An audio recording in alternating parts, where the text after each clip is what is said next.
오늘 우리에게 주신 하나님의 말씀은 열왕기상 19장 3절에서 8절 말씀입니다. 그가 이 형편을 보고 일어나 자기의 생명을 위해 도망하여 유다에 속한 브엘세바에 이르러 자기의 사환을 그곳에 머물게 하고 자기 자신은 광야로 들어가 하룻길쯤 가서 한 로뎀 나무 아래에 앉아서 자기가 죽기를 원하여 이르되 여호와여 넉넉하오니 지금 내 생명을 거두시옵소서. 나는 내 조상들보다 낫지 못하니이다 하고 로뎀 나무 아래에 누워 자더니 천사가 그를 어루만지며 그에게 이르되 일어나서 먹으라 하는지라. 온즉 머리맡에 숯불에 구운 떡과 한 병 물이 있더라. 이에 먹고 마시고 다시 누웠더니 여호와의 천사가 또 다시 와서 어루만지며 이르되 일어나 먹으라. 내가 갈 길을 다 가지 못할까 하노라 하는지라. 이에 일어나 먹고 마시고 그 음식물의 힘을 의지하여 40주 40야를 가서 하나님의 산 호렙에 이르니라.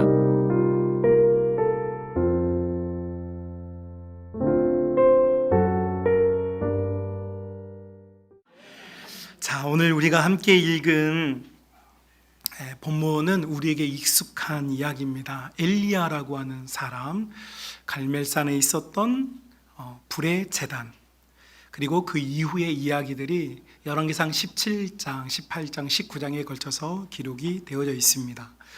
우리에게 익숙한 이 엘리야라고 하는 사람은 하나님 앞에 존귀한 사람이었고 하나님을 위해서 열심히 살았던 사람입니다. 이것에 대해서 이견이 없으신 줄로 압니다.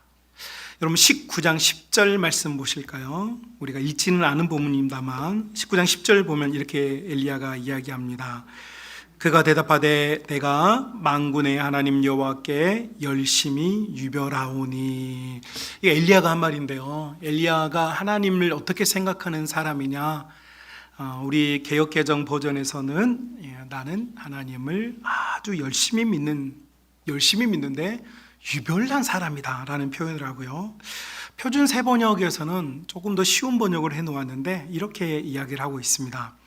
나는 이제까지 주 만군의 하나님만 열정적으로 섬겼습니다.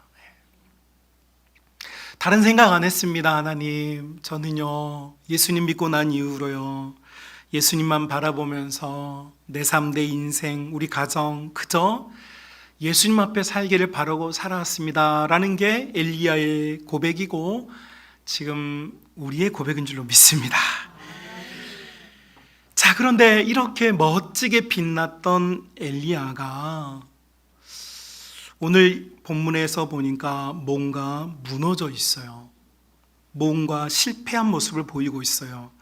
인생의 커다란 짐을 떠안고 낙심하여서 지금 죽여달라고 하소연하면서 로뎀 나무 아래서 이렇게 하나님 앞에 막말을 쏟아놓고 있습니다. 뜨거웠던 엘리야, 하나님께 인정받았던 엘리야, 갈멜산에서 불을 경험했던 엘리야가 왜 이렇게 됐을까요?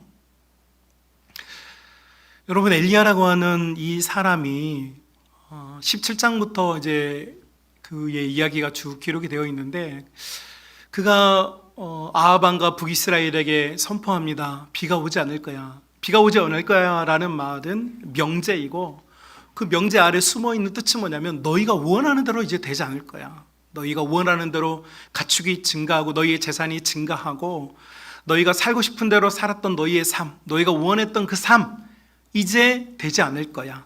이제 너희가 살고 있는 모든 그 근원, 하늘의 비가 멈춤을 통해서 너희가 원하고 너희가 누리려고 했던 그거 이제 끝났어. 이게 엘리야의 선포였어요. 엘리야가 왜 이런 선포를 했을까요? 북이스라엘의 신앙의 모습이 너무 부끄러웠고 하나님을 떠나 있고 하나님과 세상을 겸하여 섬기고 있는 이중적인 그 모습이 하나님의 가슴을 아프게 했고 하나님의 종인 엘리야의 가슴을 아프게 했기 때문이죠. 이랬던 엘리야의 최종 목표가 뭐였을까요? 이스라엘 백성들이 회개하고 회복되는 것 아니겠습니까? 그래서 엘리야가 비가 오지 않을 거야 라는 말은 너희 뜻대로 이제는 되지 않을 거야. 이제 누구의 뜻에 순종하길 원한다? 하나님 뜻에 너희가 순종하길 원한다. 이게 엘리야의 목표죠. 이 변화와 회개를 위하여서 엘리야는 3년 6개월, 이제 비가 오지 않은 시간, 그리고 이것들이 갈멜산에 이르는 한 3, 4년간의 시간 동안에 엘리야가 매일매일 얼마나 기도했겠어요. 그죠? 그가 예가 닳게 이 문제를 해결하기 위해서 하나님 앞에서 씨름하고 노력했어요. 자, 그런데 갈멜산에 하나님의 제단에 불이 내려왔고 하나님이 살아계신다는 게 증거가 되었고 증명이 되었어요. 자, 그런데 이런 증명이 되면 사람들이, 이 기적을 보고 나면 사람들이 회개하고, 야, 우리 하나님이 진짜 하나님이시구나, 우리 여호와 하나님이 진짜 하나님이구나 라고 그들이 변화될 줄 알았어요. 그런데 이스라엘 백성을 대표하는 아합 왕이 이 모든 기적을 경험하고 이스라엘 평야, 그의 여름 별장에 들어가서 뭘 하냐면, 우리가 읽지는 않았습니다만은 자기 아내인 이세벨에게 일러 바치고 이세벨은 엘리야를 죽이겠다고 이제 공포합니다. 자, 아합이라는 사람이 이 갈멜산에서, 이스라엘 백성이 이 갈멜산에서 살아계신 하나님을 보았지만 그들에게 아무런 변화가 없었다는 거죠. 여러분, 사람이 낙심하는 이유는요, 목표와 희망이 있었기 때문에 낙심하는 것입니다. 교회를 일주일에 한번 잠깐 들려서요, 목사님 여전히 잘생겼군 이렇게 돌아가는 사람은요, 교회에 낙심할 일이 없습니다. 교회에 실망할 일이 없어요. 그런데요, 열심히 특심인 사람들, 하나님을 사랑하고 교회를 사랑하고 교회의 성도들을 사랑했던 사람들이 낙심하는 겁니다.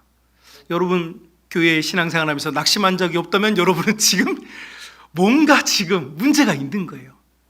낙심했었다면 여러분 정상인 줄로 아시기 바랍니다. 여러분, 정상이에요.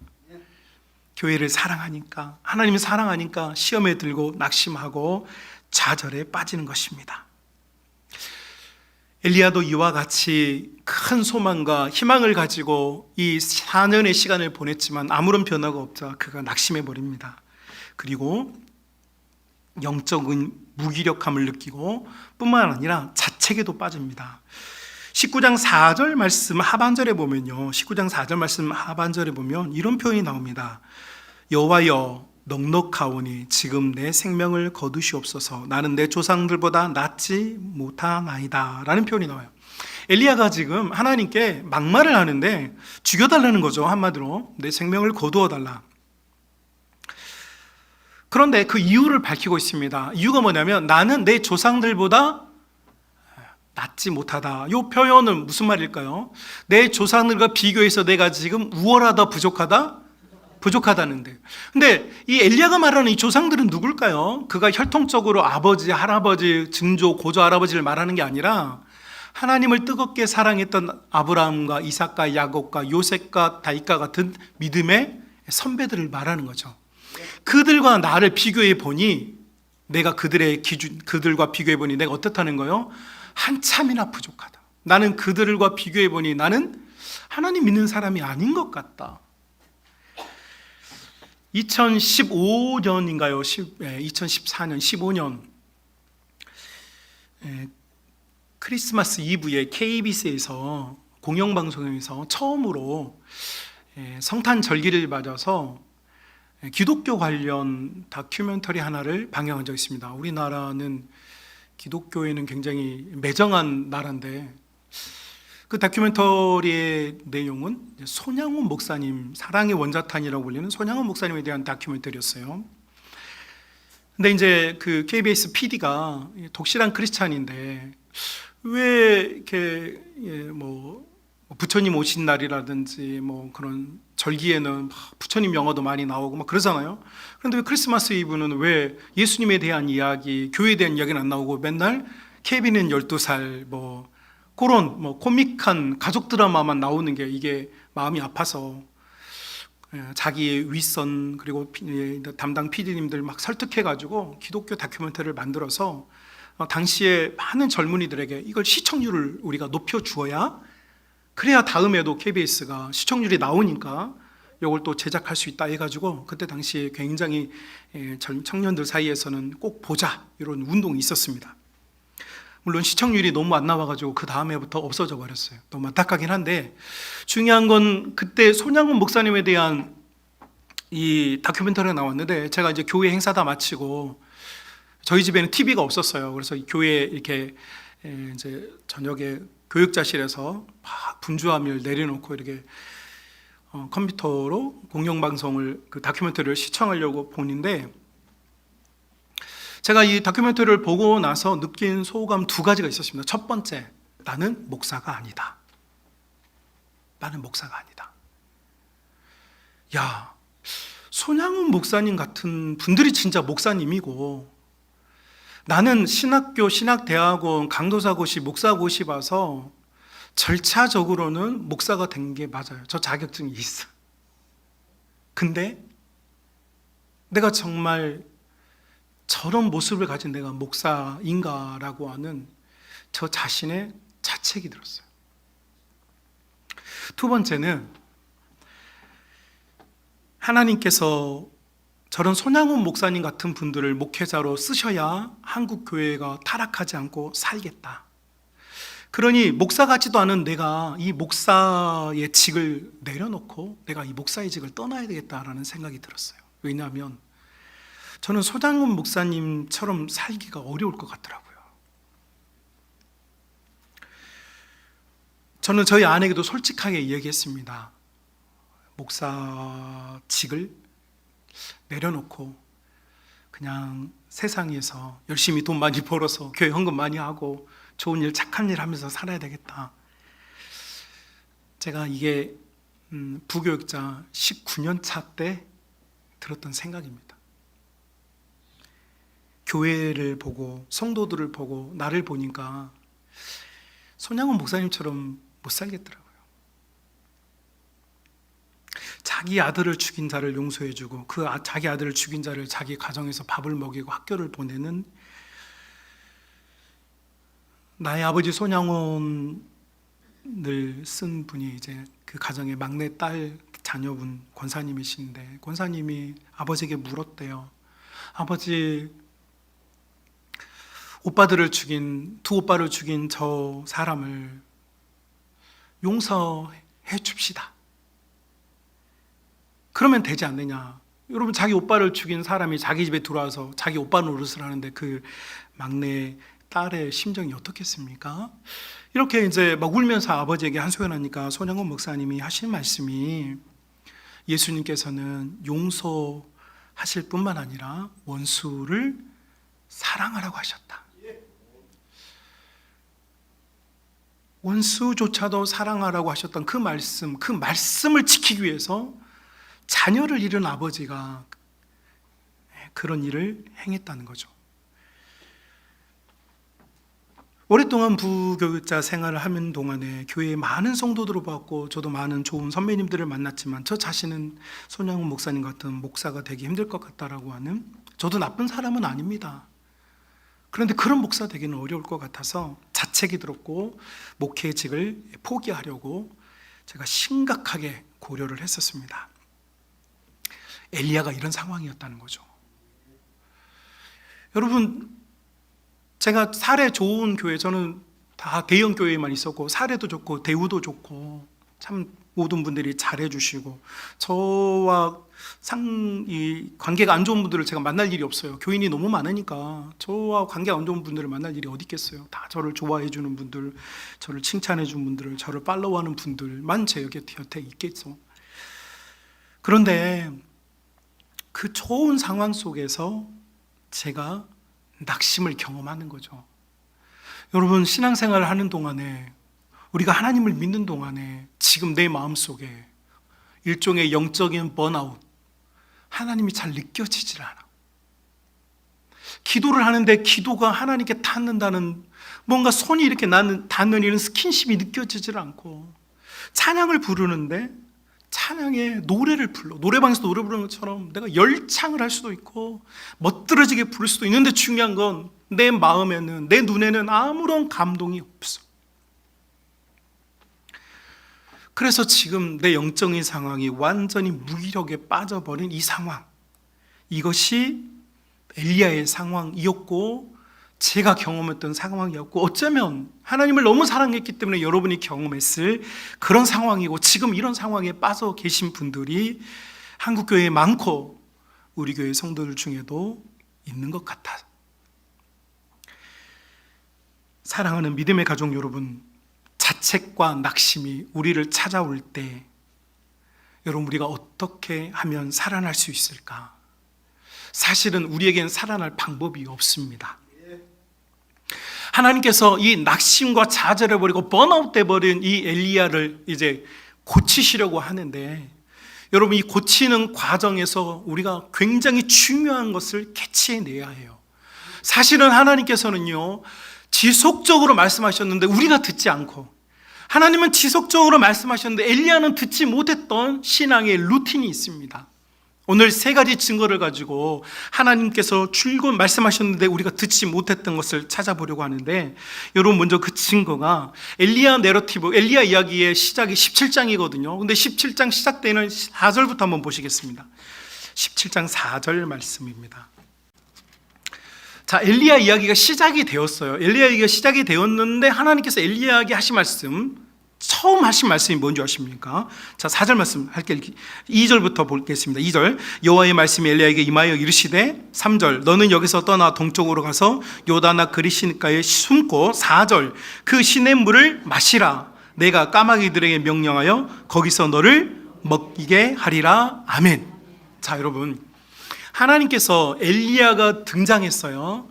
흥미로운 점은 하나님께서 엘리야에게 비가 오지 않을 것이다 라고 메시지를 전달했고, 그 받은 메시지를 가지고 엘리야가 아합왕과 북이스라엘 백성들에게 선언한 게 아닙니다. 여러분, 성경을 잘 보십시오. 엘리야는 하나님께서 말씀하셨는지 안 하셨는지 나오진 않아요. 그런데 엘리야 자신이 먼저 이 문제를 선언해버려요. 자, 그러니까 하나님께서 엘리야에게 하신 말씀이 뭐냐면, 너는 피하라. 피하고 뭐 하느냐? 너는 물을 마시고 음식을 먹어라 해요. 한마디로 말하면 너는 먹고 마셔라 하죠. 이게 하나님께서 엘리야에게 처음 하신 말씀입니다. 너는 먹고 마셔라. 그리고 나서 여러분, 하나님께서 공급하신 것을 먹고 마셨던 엘리야가 시돈 땅, 시돈이라는 나라에 사르밧이라는 지역에 가서 그곳에 한 가정을 만나죠. 그 가정에서 했던 게 무엇입니까?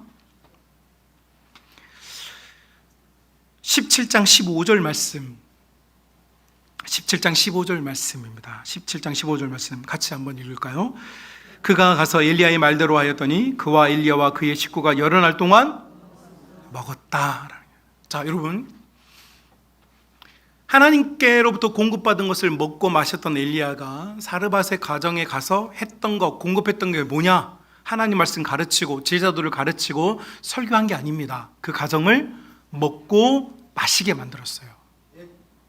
자, 그리고 갈멜산에서, 여러분, 이제 갈멜산에서 하늘의 제단에서 불이 내려와 이 하나님이 살아계시던 게 증명이 되었어요. 이때 마지막, 여러분, 18장 41절 말씀에 또 뭔가를 증명하는데요. 18장 41절 말씀 같이 읽어볼까요? 시작. 엘리야가 아합에게 이르되 올라가서 먹고 마시소서. 아멘. 자, 여러분, 이제 저를 보시겠습니까?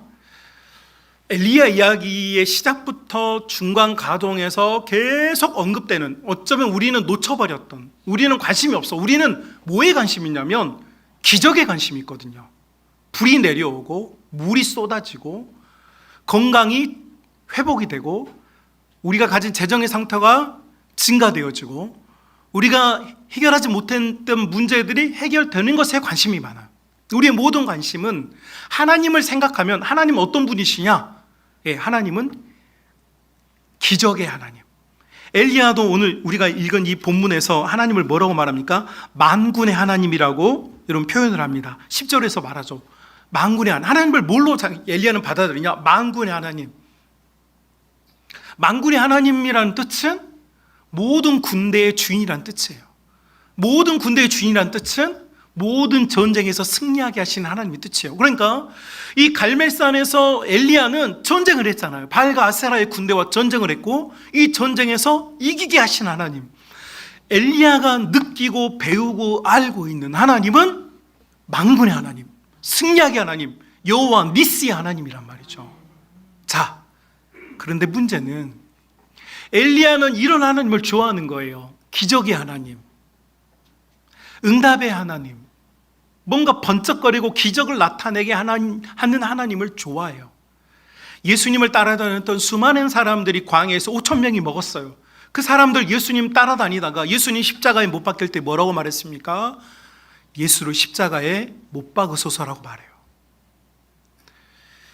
여러분, 예수님을 따라다녔던 모든 사람들, 이 사람들의 목표는 뭐냐면 기적을 보는 거예요. 기적.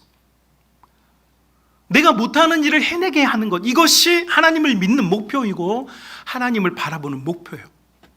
이것이 한국교회가 걸어왔던 길이었어요. 기적의 하나님.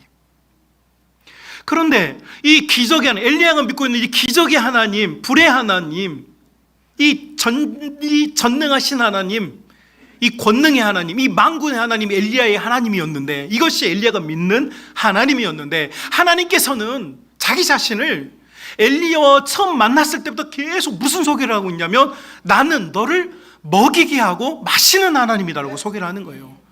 아니, 하나님 자신은 나는 너를 먹이고 나는 너를 마시게 하는 하나님이다. 사르밧의 가정을 먹이고 마시게 해라. 아합도 먹이고 마시게 해라. 좌절하고 낙심하고 번아웃 되어 있는 엘리야에게 또 나타나셔서 새로운 기적을 베풀어 주는 게 아니라 나는 너를 먹이고 마시게 하는 자다. 일어나라, 일어나라. 나는 너를 먹이고 마시는 자라. 여러분, 그러니까 엘리야 내러티브 17장, 18장, 19장에서 우리가 놓치고 있는 게 뭐냐면, 우리는 갈멜산에 불만을 원하는데 하나님은 불을 보는 게 아니라 내가 너를 먹이고 마시게 하는 자라고 하든 아버지라는 사실을 계속해서 말씀하시는 거예요. 내가 너의 아버지다. 번쩍거리는 것을 바라보지 말고 내가 너의 아버지인 것을 네가 바라보아라 라고 지금 하나님 계속 말씀해 주시는 거예요. 여러분, 우리가 시편 23편 너무 좋아하고 사랑합니다. 다윗의 노래인데 다윗이 이런 노래 하잖아요. 여호와는 나의 목자십니다. 그런데 이 목자가, 내 아버지가 나에게 해주는 일이 뭡니까? 그가 나를 푸른 초장이 뭐예요? 먹거리죠. 쉴 만한 물가 뭡니까? 마실 거리죠. 다윗은요, 하나님의 정체를요 분명하게 본 거예요. 다윗은 골리앗을 이긴 하나님, 막 이런 노래 안 짓습니다, 여러분. 여러분, 다윗의 노래 중에 내가 골리앗을 이기겠다 이런 하나님 나온 그런 노래를 본 적 있습니까? 다윗은 그런 노래 안 불러요. 다윗이 진짜 만났던 하나님은요, 아버지인 하나님인 거예요. 나를 먹이시고 나를 마시게 하는 하나님이란 말이죠. 하나님은 나에게 번쩍거리는 걸 주려고 하는 분이 아니에요. 여러분, 저도 세 자녀 키우지만 우리 자녀들이 제가 뭔가 선물을 주고 좋은 것을, 이 아이들이 뭔가 살 수 없는 걸 사줬을 때 저를 아빠라고 부른다면 저는 그 자녀들이 가깝게 느껴지지 않을 거예요. 그런데 우리 자녀들이 때로는 제가 병들고 때로는 실수하고 제가 때로는 넘어지고 아이들에게 못되게 굴었을 때에도 아이들이 아빠 죄송해요, 아빠 미안해요, 아빠 사랑해요 라고 말할 때 비로소, 아니 사실은 그것이야말로 진정한 아빠와 자녀의 관계이죠. 우리 하나님은 하나님의 자녀들에게 원하는 것이 이 관계성이에요. 관계성. 나는 너의 아빠이고 너희는 나의 자녀다. 엘리야에게도 하나님은 계속 이 말씀하고 계셨어요. 엘리야야, 네가 비가 오게 하든 불이 떨어지게 하든 그게 중요한 게 아니야. 나는 너의 아빠야. 나는 너의 아버지야. 나는 너를 먹이고 너를 마시게 하는 자야 라고 하나님께서 엘리야에게 말씀하여 주신 줄로 믿습니다.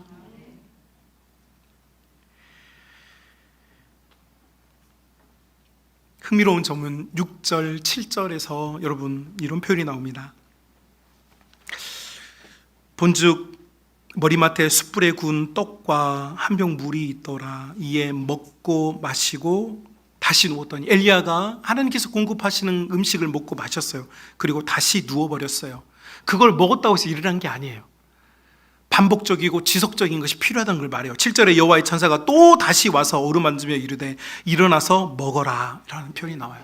여러분, 한 번 은혜 받았다고 이게 지속되지 않습니다. 우리 죄성을 가진 인간은요, 한 번 은혜 받은 은혜로 살 수가 없어요. 매일 먹고 마셔야 되는 거예요. 매일 아버지가 아버지됨이, 여러분, 그분의 스킨십이, 그분의 만지심이, 그분의 은혜가 느껴져야 우리가 소생함을 얻고 여러분 하나님의 은혜 속에 살아가는 줄로 믿습니다. 이 모습, 근데 어디서 많이 본 모습 아닙니까? 숯불에 구운 음식. 어디서 많이 본 것 같지 않아요? 요한복음 21장에 가면 예수님의 제자들이 디베라 바다에서, 여러분, 그들이 밤새 수고하여 물고기를, 자기 인생에 뭔가 건질 거를 위하여서 수고하였지만 그들이 얻지를 못했어요. 예수님을 떠난 자들은 얻을 게 없어요. 예수님, 여러분, 제가 늘 말하잖아요. 불행하게도 여러분, 예수님을 떠나선 여러분이 얻을 게 없어요. 예수님께서 부른 자들은요, 예수님 안에 있을 때만 부요를 누려요. 아무것도 얻지 못하였을 때, 그들이 밤새 수고했지만 얻지 못하였을 때 예수님께서 무엇 하셨습니까? 여러분, 숯불에 구운 음식을 가지고 예수님이 기다려 주셨죠. 제자들을 먹여 주셨어요. 예수님께서 하신 게 뭡니까? 제자들을, 여러분, 그러니까 로뎀 나무 아래에서 죽기를 원했던 엘리야에게 하나님은 음식을 주셨고, 수고와 애씀을 많이 노력했지만 아무것도 얻지 못했던 제자들에게 예수님은 다시 음식을 또 주시는 거예요. 음식이 왜 중요하냐? 여러분, 예수님께서 잡히시던 날 밤에, 여러분, 마태복음 26장이죠. 26장 26절부터 28절 말씀, 우리가 이게 참 익숙한 말씀입니다. 한번 같이 읽어보겠습니다. 그들이 먹을 때 예수께서 떡을 가지사 축복하시고 떼어 제자들에게 주시며 이르시되 받아서 먹으라, 이것은 내 몸이니라 하시고, 또 잔을 가지사 감사기도 하시고 그들에게 주시며 이르시되 너희야 이것을 마시라, 이것은 죄의 사함을 얻게 하려고 많은 사람을 위하여 흘리는 바 나의 피 곧 언약의 피니라. 아멘. 여러분, 예수님께서 십자가 지시기 전에 제자들에게, 제자들만이죠, 무리들 말고 제자들에게 예수님께서 하신 것이 무엇이냐? 먹고 마셔라. 근데 이제는 뭘 먹고 마셔야 되냐면, 이제는 너희는 내 살을 먹고 내 피를 마셔라, 이렇게 되어 있어요. 예수님께서 이제 자신의 모든 인간의 대속 사역을 위하여 십자가로 나아가실 때 제자들 위하여 베푸시는 은혜가 뭐냐? 먹고 마시도록 하셨어요. 예수님을 먹고 마시는 것, 이것이 우리 예수님께서 우리에게 주신 은혜인 줄로 믿습니다. 그런데 제자들이 이걸 잃어버렸어요. 잃어버리고 그들이 예루살렘을 떠나서 디베랴 바닷가에 가서 다시 자신의 생업으로 돌아가 버렸어요. 주일날 예배 드릴 때는 성도의 모습이고, 주일날 예배 드릴 때는 직분자의 모습인데, 가정으로 돌아가면, 일상으로 돌아가면 그 모습을 잃어버리고 그저 수고로 이 그물을 거두려고 하는, 뭔가 인생의 것을 거두려고 하는 자의 노력만을 하고 살 때 예수님께서 다시 찾아오셔서 그 제자들에게 하신 게 뭡니까? 다시 숯불에 구운 것을 제자들에게 또 먹이시는 것이었어요. 예수님께서는 끊임없이 당신의 사랑하는 자들에게 나를 먹고 마시라고 말씀하고 계십니다. 여러분, 예수님을 먹고 마시는 믿음의 성도들이 될 수 있기를 주님의 이름으로 축복합니다. 요한복음 6장, 우리 잠깐 몇 구절만 살펴보겠습니다. 요한복음 6장. 여러분, 요한복음 6장은 가버나움 회당에서 예수님께서 설교하신 내용인데, 이 설교의 내용은요, 사람들이 이해를 못했어요. 예수님께서 이 6장 설교가 굉장히 어려운 설교인데, 이 설교를 사람들이 들었는데 이해를 못해. 심지어 이 설교를 들었던 많은 당시의 교회의 지도자들은 예수님을 비난했어요. 왜냐하면 이 설교가 이해가 안 됐거든요. 예수님께서 하셨던, 여러분, 6장의 설교에 보면 이런 말씀이 있습니다.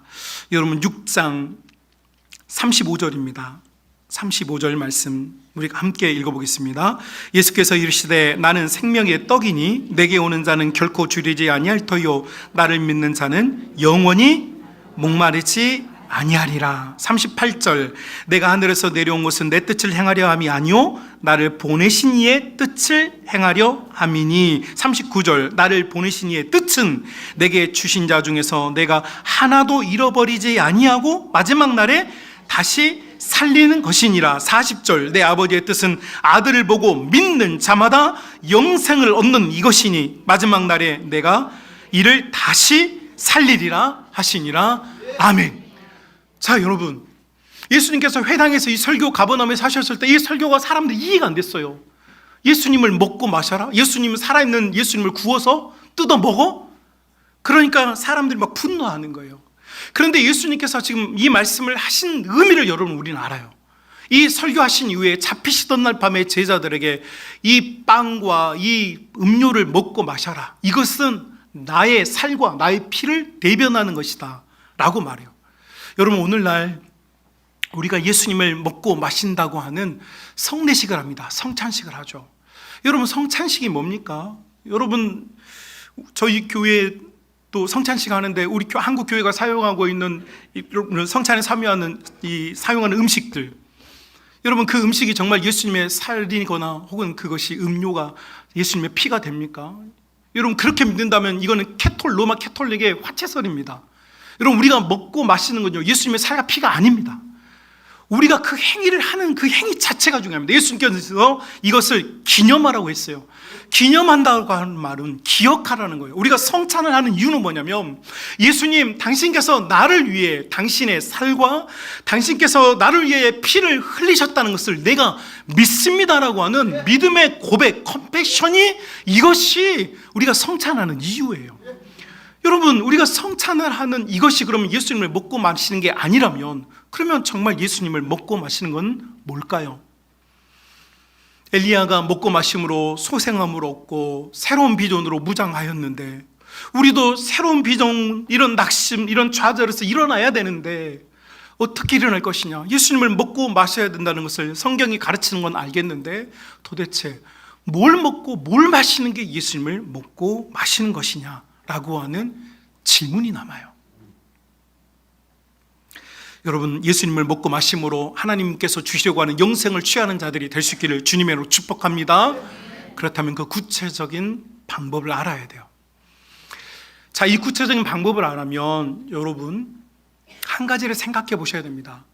구약 성경에는 복이라는 단어가 참 많이 나와요. 참 많이 나와요. 창세기 1장부터 복이 나와요. 하나님께서 복을 막 주셔요. 복을 막 쏟아부어요. 그래서 구약 성경은 온통 복 이야기뿐이에요. 다 복이에요.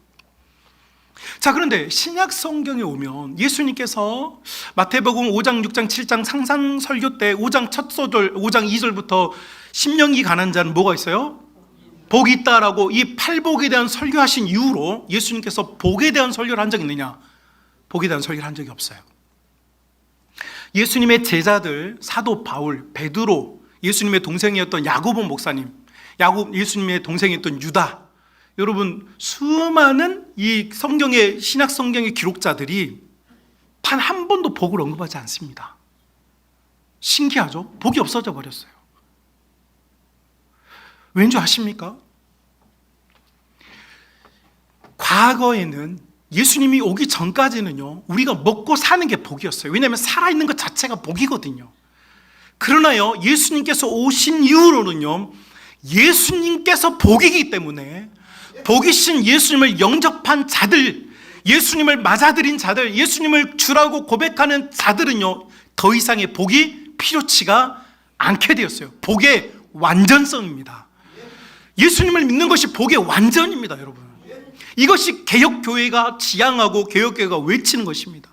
그래서 개혁교회의 모든 수많은 지도자들이 여러분 한결같이 외쳤던 걸, 소위 말해서 칼빈이 외쳤던 거 뭐냐? 만물이 주에게서 나오고 주로 말미암고 주에게로 돌아가는데, 이 모든 세상 만물의 주인공이신 예수님만이 우리의 복의 전부이고, 예수님의 다른 복이 필요하지 않다? 필요하지 않다. 여러분, 이것이 개혁주의 신앙이고 신학입니다. 그래서 성경에는 더 이상 복에 대한 이야기가 나오질 않아요.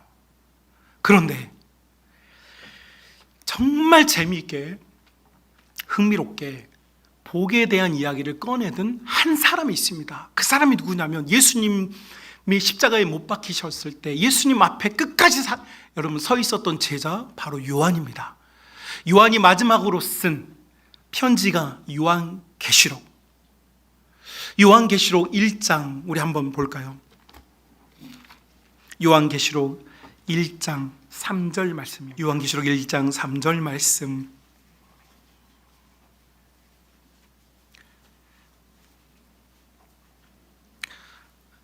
찾으셨다면 함께 읽겠습니다. 이 예언의 말씀을 읽는 자와 듣는 자와 그 가운데 기록된 것을 지키는 자는 뭐가 있다고요? 뭐가 있다고요? 예수님 이후에 복에 대해서 말하는 사람이 아무도 없었는데 사도 요한만 복에 대한 얘기를 한 번 꺼내요. 한 번. 근데 이 복과 연관된 이것을 보십시오. 무엇과 관련되어 있습니까? 말씀과 관련되어 있습니다. 자, 여러분, 우리가 예수님을 먹고 마신다는 건 의미적으로는 알겠어. 그렇죠? 의미적으로는 알겠어. 그래, 무슨 말인 줄 알겠어. 예수님을 먹고 마셔야 영생한다. 알겠는데? 여러분, 우리가 참 맛있다라는 표현을 쓸 때는 뭘 했을 때 이 표현을 쓰는 겁니까? 실체하는 음식을 먹었을 때 고백이 나오는 거죠. 맛없어. 왜 나와요? 어떤 음식을 먹었을 때죠. 자, 그러니까 여러분, 우리가 이 반응에 우리가 관심을 기울일 게 아니고 본질이 중요해요. 이 본질이 뭐냐?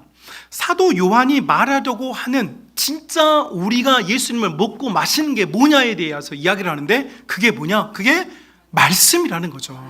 자, 근데 이 말씀을 대하는 세 가지 태도가 복이라는 거예요. 이게 유일한 복이다. 예수님 믿는 사람은 물질이 증가하고 건강이 증진되어지고 내가 원하는 일들이 성취되는 게 복이 아니고 예수님과 함께 있으면서 예수님의 말씀이 우리 속에서 세 가지의 반응을 일으키는 것, 이것이 진짜 복이라고 우리에게 알려주고 있어요. 이것이 예수님을 먹고 마시는 거예요. 그 첫 번째가 바로 말씀을 뭐 하는 거? 읽는 것이라고 말합니다. 여러분, 말씀을 읽는다는 것은 우리가 이렇게 하루에 성경을 5장씩 10장씩 읽고 저희 교회도 성경 일독 다독하는 분들이 많잖아요. 여러분, 그렇게 읽는 것도 참 복됩니다. 그런데 여기서 말하는 말씀을 읽는다는 것은 차원이 다른 문제예요. 어떤 차원이냐? 여러분,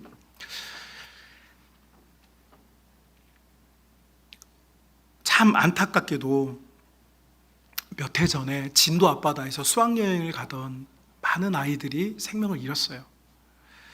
그 생명을 잃은 그 사건 이후로 한국 사회는 여러분들도 경험했고 저도 경험한 게 뭐냐면, 저는 그 이후로도 배를 몇 번 탔거든요. 배 타면 뭐부터 찾아보냐면, 뭐부터 찾아봐요? 구명조끼가 어디 비치되어 있는 걸 봐요. 그죠? 그리고 구명조끼가 표시된 그 단어를 찾아요. 구명조끼 어디 있지? 왜요? 만약을 위해서 내가 살고 싶은 욕구 때문에 그걸 찾는 거예요. 이것이 읽는 거예요.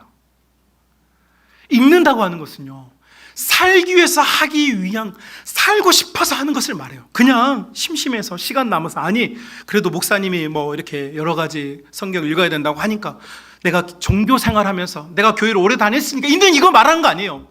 성경 한 구절을 읽는데 이것이 있어야 내가 살겠다고, 이것이 있어야 내가 살 수 있다고 믿기 때문에 읽는 거, 이것이 진짜 읽는 거예요. 여러분, 내가 살고 싶어서 읽는 거예요. 내가 진짜 살아야 내기 위해서 읽는 거, 이게 읽는 거라는 말이죠. 여러분의 시력을 가지고 어떤 글을 읽는 것은 읽는 게 아닙니다. 그건 독서죠. 성경을 독서하는 자들에게는 영생의 기쁨이 없습니다. 여러분, 성경이 생명이라고 믿는 자들이 생명을 얻는 것입니다. 여러분, 성경을 내가, 이 말씀이 나를 살린다, 이 말씀이 나는 잘 이해하지 못하고 내가 신학 공부나 성경 공부를 많이 하지 못해서 다 알지는 못할지라도 나는 이 말씀이 나를 살릴 것을 내가 믿는다고 이 말씀을 읽는 자가 진짜 복이 있다는 말이죠. 이게 예수님을 진짜 먹는 거예요. 듣는 자가 복이 있다고 말합니다. 여러분, 우리 한국 사회는 지금 설교가 넘쳐나고 있어요. 저희 교회 홈페이지에도 설교가 넘치고 있고, 저희 교회 청년들 중에는 새벽 말씀 녹음해서 달라고 해서 제가 새벽에 녹음해가지고 뿌리고 있는 청년들도 있어요. 넘쳐나요. 들을 게 너무 많아요. 저뿐이겠습니까? 한국교회 유명한 분들 여러분, 뭐 요새 가장 핫한 분이 분당 우리 교회 이찬수 목사님인데, 그분 설교는요, 자기 교회 교인들 말고도 한국 교회 많은 교인들이 막 설교를 듣고 보고 들어요. 넘쳐나요. 극동방송, CTS, CBS 얼마나 많습니까? 막 설교가 넘쳐나요. 막. 여러분, 근데 이건 듣는 게 아니에요. 진짜 듣는 얘기를 알려드릴까요? 1912년 4월 14일에 영국에서 출항한 한 배가 있었습니다. 그 배 이름은 타이타닉이에요. 이 타이타닉이 북대서양을 지나 미국의 뉴욕항까지 가기에 출항을 했는데, 출항한 지 4일 만에 빙하를 만나가지고 이 배가 두 쪽으로 쪼개졌어요. 그런데 그때 여러분 한 2,100명이 타고 있었는데 700명만 살아남고 1,400명이 죽었습니다. 그런데 북대서양 바닷물이 0도에서 죽는 게 아니에요. 북대서양 바닷물은 12도에서 수온이 높을 때는 18도예요. 여러분 사람이요 0도에 죽는 게 아닙니다. 수온이 우리 체온이요 36.5도 이하로 떨어져서 몇 시간 정도 노출되면요 체온을 빼앗겨서 죽는 겁니다. 우리는 항온 동물이니까. 수많은 사람들이 1,400명이 넘는 사람이 그 북대서양 바다에서 얼어 죽었어요. 근데 이것을 다루었던 영화가 있습니다. 타이타닉이라고 하는 영화였죠. 저는 그 영화를 1997년에 제작돼서 우리 한국에도 방영이 되었고 많은 분들이 이 영화를 보았는데, 저는 이 두 남녀의 사랑보다 제가 크게 감동을 받고 그때 제가 정말 많이 울었던 장면이 있어요. 그 장면이 뭐냐면,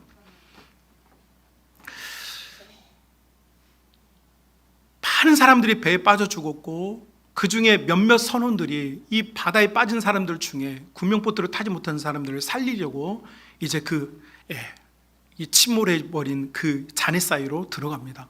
칠흑같이 어두운 밤에 주인공인 남녀가, 여성분은 널빤지 위에 있고 남성분은 물에 잠겨가지고 이렇게 죽어가고 있어요. 근데 그때 보트를 타고 나타난 선원이 외친 말이 있습니다. 그 칠흑 같은 어두운 밤에 여러분 모든 이들이 죽어가는 그때에 외쳤던 말, 원어로는 Anybody here? 번역하면 여기 누구 없습니까? 라는 말이었어요. 근데 제가 조금 실감을 더해서 표현하면 이렇습니다. Anybody here? 그 망망대해에서 누군가를 살려내기 위해서 외치는 말, Anybody here? 아무도 대답을 못해요. 다 죽었어요. 그런데 주인공 케이트 윈슬릿이 역할을 했던 그 여자 주인공이, 자기 사랑했던 연인은 얼어 죽었고 자기 혼자 겨우 숨을 쉬고 있는데 그 음성을 듣고 누가 여기 없느냐라고 외치는 그 칠흑 같은 그 추위 속에서 이 여성이 했던 것, 다른 선원이 가지고 있던, 얼어 죽은 선원의 목에 있던 자기 목소리가 얼어가지고 안 나오니까 그 휘슬, 호루라기를 집어들고 호루라기를 부는, 근데 호루라기를 크게 부는 게 아니라 숨이 안 쉬어지니까 하면서 겨우 소리를 내요. 이게 뭔지 아십니까? 제가 그 장면을 보면서 눈물이 펑펑 나더라고요. 여러분 지금 온 세상이 다 죽어가고 있잖아요. Anybody here? 여기에 살 자가 없습니까? 라고 외치는데 다 죽어가고 있어요. 그런데 죽어가던 자들 중에 그 음성을 듣고 그 음성 앞에 반응을 보이는, 이것이 듣는 거예요. 살고 싶어서 듣는 것, 이것이 듣는 거란 말이죠. 내가 너무너무 살고 싶은데 들리지를 않으니까, 나를 구할 자가 찾아오지를 않으니까, 내 인생에 어려운데 누군가 도와줄 음성이 들리지가 않으니까 막 죽어갈 때에 혹시 살고 싶은 사람 없습니까? 혹시 살아나기를 원하는 사람이 없습니까? 라고 외칠 때, 나 여기 있어요. 나 살고 싶어요. 나도 정말 좀 살고 싶어요. 나도 이렇게 무기력하게 사는 거 싫어요. 나도 하나님 앞에 눈물을 펑펑 쏟으면서 기도하고 싶어요. 나도 눈물의 차량을 살려내고 싶어요. 하나님 말씀 듣고 가슴이 막 미칠 것처럼 막 뛰고 싶어요 라고 하는, 나도 살고 싶어요 라고 하는 이 갈망, 이 열망, 이 울부짖음, 이게 듣는 거예요. 이게 듣는 거예요. 지금 우리가 이 편안한 자리에 앉아서 그냥 목사님이 한 30분 설교하는 이거 듣는 게 아니에요. 정말 살고 싶었어. 하나님, 가슴이 터져버릴 것 같은데, 머리가 깨져버릴 것 같은데, 앞에 너무 캄캄한데 하나님, 나를 도와줄 자가 없어요. 한계예요, 한계. 내가 미치겠어요. 하나님, 미쳐버릴 것 같아요. 그럴 때 내가 듣는 것, 크게 듣는 거예요. 여러분, 우리가 예수님을 듣는다는 것, 내가 그분의 살과 피를 먹는다는 것, 내가 이거 없으면 죽겠다는, 이거 아니면 안 되겠다고 하는 간절함이 있을 때, 이게 진짜 하나님의 음성을 듣는 것입니다. 마지막으로 사도 요한은 이 말씀을 지키는 자가 복이 있다, 하나님, 예수님 먹고 마시는 것이다 이야기합니다. 여러분, 지킨다고 하는 것은 무엇을 말합니까? 지킨다고 하는 것은 여러분 모든 건물에는 다 여러분 그 건물이 붕괴되거나 그 건물에 정전이 되거나 화재가 발생해도요 절대 꺼지지 않는 불이 하나 있습니다. 그게 뭐냐면 비상구 불입니다. 파란색 등이요. 영어로는 exit 써져서 EXIT. 그게 모든 건물에 다 있어요. 우리 교회는 법적으로 문이 다 달려 있어서 우리 교회는 설치되어 있지 않지만 대다수의 모든 건물에는 다 exit가 달려 있습니다. 무슨 일이 있어도 그 불이 켜져 있는 거예요.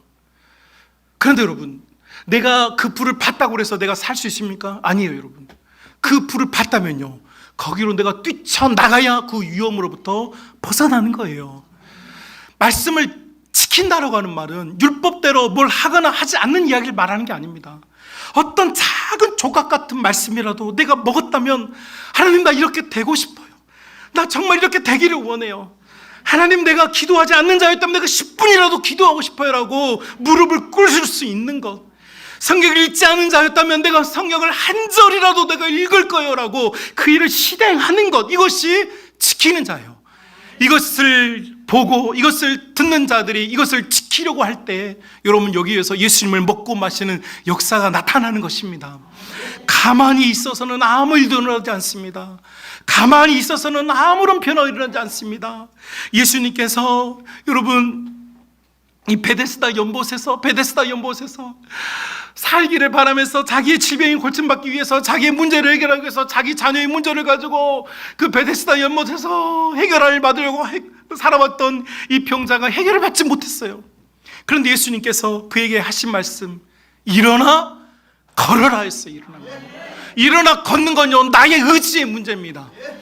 여러분 베드로와 요한이 성전 미문에 앉아있던 안전병이, 그가 태어나면서부터 안전병이, 그는 늘 남의 도움을 받아야 했던 인생이었어요. 그런데 베드로와 요한이 내가 아는 아무것도 없지만 예수님의 이름으로 명하노니 뭐라고 말합니까? 일어나 걸으라 할 때 그 안전병이가 일어나려고 하는 의지를 보이니까 일어나게 되는 거예요. 이것이 지키는 것입니다. 여러분 하나님의 역사는요 의지가 있는 사람이 나타나요. 이거를 우리는 소위 믿음이라고 말합니다. 믿음은 생각하는 게 아닙니다. 믿음은요 내가 일어서려고 내 발에 근육에 힘을 줄 때 일어서게 되는 것입니다. 내가 닫혀있던 내 귀가요 제발 들었으면 좋겠다 외칠 때요 들리게 되는 것입니다. 사랑하는 믿음의 가족 여러분, 하나님께서는 엘리야 내러티브, 엘리야 이야기에서요 불을 내리고 물을 내리는 기적과 표적에 관심이 없어요. 하나님은 그걸 주기는 하셨지만 엘리야에게 계속 하셨던 말씀이 나는 너의 아버지다. 나는 너를 먹이고 마시게 하는 아버지다. 예수님께서도 제자들에게 잡히시던 밤에 나는 너의 아빠다. 너희는 이제 나를 먹어라. 떠나버린 제자들 다시 숯불에 구운 음식을 제공하면서 다시 잊어버리지 마라. 너희는 나를 먹고 마셔야 한다. 요한은 이것을 복으로 보았고 말씀을 보고 말씀을 듣고 이것을 지키는 자가 예수님을 먹고 마시는 것이라고 우리에게 말해주고 있어요. 사랑하는 우리 믿음의 가족 여러분, 신앙생활을 종교생활로 하지 맙시다. 믿음생활 합시다. 예수님을 먹고 마심으로 예수님에게 그분의 음성에 귀를 기울이고 그분이 말씀하신 것을 쳐다보고 예수님께서 말씀하시면 지푸라기라도 내 지팡이 삼아서 일어서려고 하는 결단적인 믿음의 의지를 가지고 이 믿음의 길을 걸어가는 우리 모든 믿음의 가족들 다 될 수 있기를 주님의 이름으로 축복합니다.